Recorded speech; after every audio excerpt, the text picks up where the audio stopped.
Karibu katika sehemu yetu ya pili ya project yetu ya LED blinking, ambapo tulishia kuconnect LED yetu kwenye pin namba 13 ya Arduino. Sasa tunaenda kuifanyia simulation. Ili tufanye simulation, inabidi tuupload file ya hex kwenye hii Arduino Uno board. Ambapo file ya hex inatoka kwenye Arduino IDE. Kwa hiyo moja kwa moja tutaenda kuandika kodi kwa ajili ya kublink hii LED yetu. Kwa hiyo hapa tushike kwamba tumeconnect LED yetu kwenye pin output pin ya namba 13. Haya. Moja kwa moja tunakuja hapa kwenye apps. Tunachagua Arduino IDE. Arduino IDE ni software ya bure kabisa, unaweza kudownload kupitia browser yoyote. Unaandika tu Arduino IDE, una download. Kisha baadaye itakuletea option ya kuinstall library, utainstall. Option kama hii, utainstall library. Kama una bundle la kutosha una install all, au kama una bundle la kutosha utainstall manually, utachagua some of libraries. Kwa hiyo hapa kwanza tutafungua file, utaweka new sketch, maana yake sketch mpya. Okay. Select board hapa ni Arduino Uno. Sasa Arduino IDE inakuja na function mbili. Kwa wale ambao wana taaluma kidogo ya C programming, kwa function sio jambo geni, ila usipate mashaka hata kama una hiyo taaluma. Kiufupi kuna sehemu ya kuinsert void setup, maana yake una set pin zako, kwamba hiyo mfano sisi kwenye LED tumeweka LED kwenye pin namba 13 ambao ni output pin. Kwa hayo maelezo hayo unayaandika hapa kwenye hii sehemu ya void setup ambayo imefungwa na mabano haya. Lakini kwenye void loop ndo unaandika command zako. Je, unataka hiyo LED ambayo umeconnect kwenye pin namba 13 ifanye nini? Iwake kwa muda gani? Na iwake kwa condition zipi? Kwa masharti gani ili iwake? Kwa hiyo twende moja kwa moja. Cha kwanza kabla ya kufika hapa, itabidi uitangaze hiyo pin yako. Kwa hiyo utaminya hapa enter ili upate nafasi hapa, kisha utaandika int kwa herufi ndogo, int kisha unaandika jina. Int maana yake ni integer. Integer ni namba zozote zisizokuwa desimali. Na hii int ndio inatumika kutangaza pin yako, unaipa jina ili usipate tabu wakati wa kuitumia. Na sio lazima uitangaze kuipa jina. Unaweza ukaitumia hivyo hivyo na pin namba 13. Lakini ukiipa jina ni vizuri zaidi. Maana yake unaistore hiyo, unaihifadhi kwenye variable. Variable ni kisanduku cha kuhifadhi information. Kwa hiyo hapa tunaweza tukaipa jina lolote. Mfano tukaiita LED au tukaita red. Maana yake kama ulikuwa na LED nyingi, tutakuja kuona utakaofanya project nyingine mfano ya traffic light, utakuta una LED zaidi ya moja. Sawa, kwa unaweza ukazipa majina labda red, ukaipa yellow, ukaipa green. Kwa sisi hapa tumeipa red, kisha unaandika is equal to, utaweka 13. Maana yake hapa unamaanisha hii pin namba 13 tumeipa jina ya red. Haya, unaweka semicolon. Semicolon ni lazima kuweka ili programu yako iweze kufanya kazi. Haya, hapa kwenye void setup ndo sehemu ya kuseti. Je, hii pin namba 13 ni input au ni output? Tulishasema zile pin kuanzia namba 2 mpaka namba 13 ni output pin. Kwa hiyo tutakuja tutasema pin mode, pin kwa herufi ndogo, m kwa herufi kubwa, pin mode, kisha utaweka mabano, utaandika red, utaweka koma, kisha utaandika output, kisha utaweka semicolon. Kila command unaoandika lazima uweke semicolon mbele ndio itafanya kazi.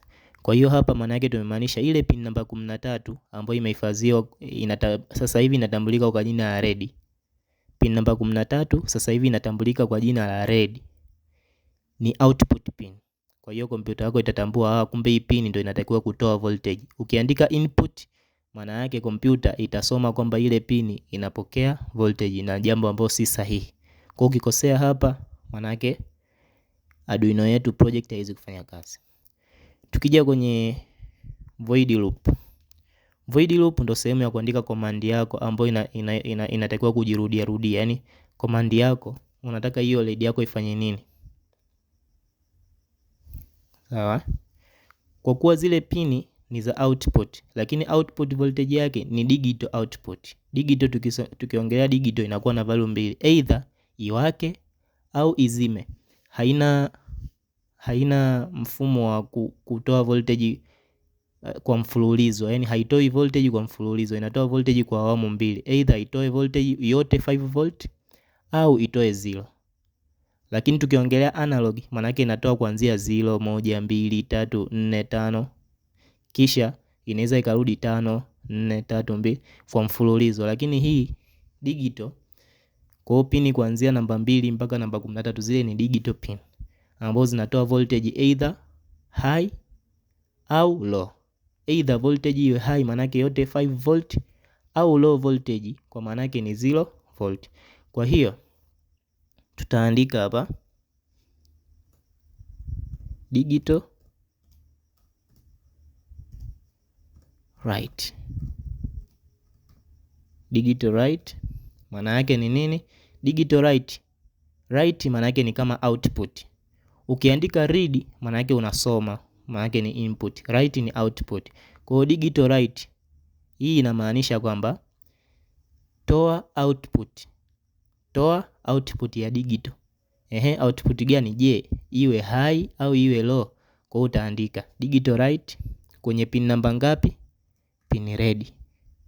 Ambao red, hii red ndio imehifadhi namba ngapi? Namba 13. Kwa hiyo hapa ni kama unamwambia kompyuta toa 5 volt au toa output, toa matokeo kwenye pin namba 13. Je, ni matokeo gani? Utaandika sasa hapa high. Ukiandika high maana yake matokeo ya juu. Matokeo ya juu ni nini? Ni ile voltage ya juu kabisa ambayo ni 5 volt. Kisha unaweza ukaandika delay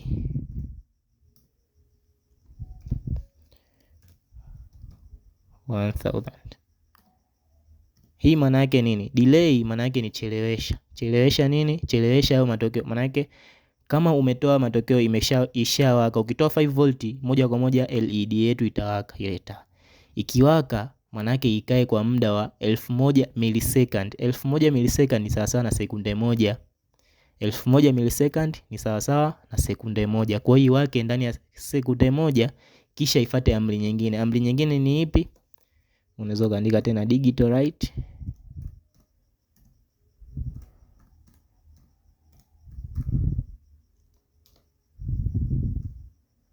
red, ambapo ndo pin namba 13 tumeipa jina ya red. Kisha unaweka low. Low maana yake nini? Sasa hivi itoe 0 volt. Kisha delay 1000 millisecond. Semicolon. Moja kwa moja hapa kodi yetu itakuwa imekamilika kwa project yetu ya leo.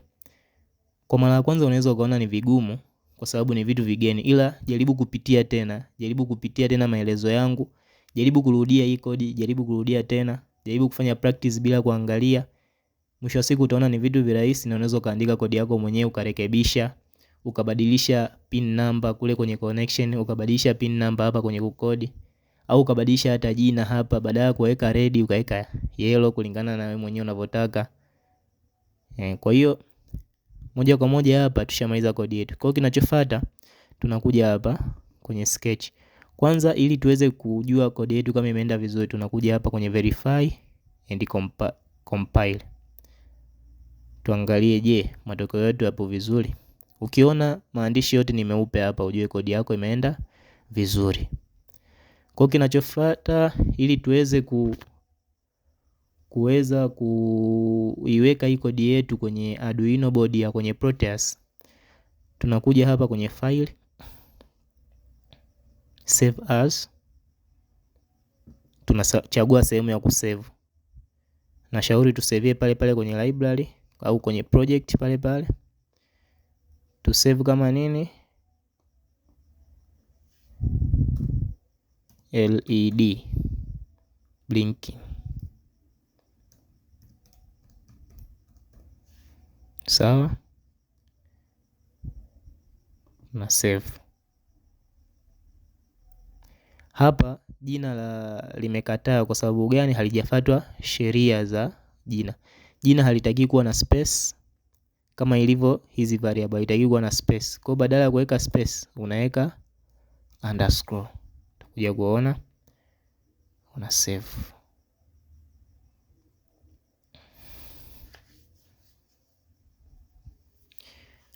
Baada ya kuisave kodi yako, unakuja kwenye sketch tena. Unakuja kwenye sketch, kisha unakuja export compiled binary. Una click. Hapa itakuwa tayari imebi compiled. Kwa hiyo tukija kwenye Proteus yetu moja kwa moja, tutai double click hii Arduino board. Kisha baada hapo unakuja hapa kwenye upload hex file. Upload hex file. Tunakuja hapa kwenye ka folder kanjano, tuna browse. Kisha tunakuja ku browse hii LED blinking yetu, folder yetu ya Arduino IDE. Tunatafuta ile hex file ya kuweka pale. Kwa hiyo tunakuja hapa kwenye build Arduino IVR Uno, tunatafuta hex file hii hapa .hex. Double click, itakuwa imekaa hapa, kisha okay. Baada ya hapo unakuja hapa kwenye hii alama ya kuplay hapa. Hapa simulation yetu inaanza na unaona hapa red imewaka, maana yake ndio imetoa ile kwenye digital right, ndio imetoa volt 5, kisha inazima. Inawaka, ina delay 1 second, kisha inazima. Asante kwa kutufuatilia. Leo umeweza kufanya project yako ya kwanza kwenye Proteus. Endelea kutufuatilia, tuendelee na project nyingine nyingi zaidi. Kama una maswali yoyote, changamoto imekukuta, usione haya kushusha maswali kwenye comment. Tutajadiliana, tutajifunza wote kwa pamoja. Na baada ya hapa sasa tutaenda moja kwa moja kutumia vifaa ili tuone inavyofanya kazi in real life. Na hii inasaidia sana, kama hapa tumejifunza output pins, tumejifunza namna ya kukodi Arduino IDE. Kinachotakiwa kwako ni kufanya practice nyingi ili uweze kuzoea na kumaster. Asante, usisahau kusubscribe na kushare video hii.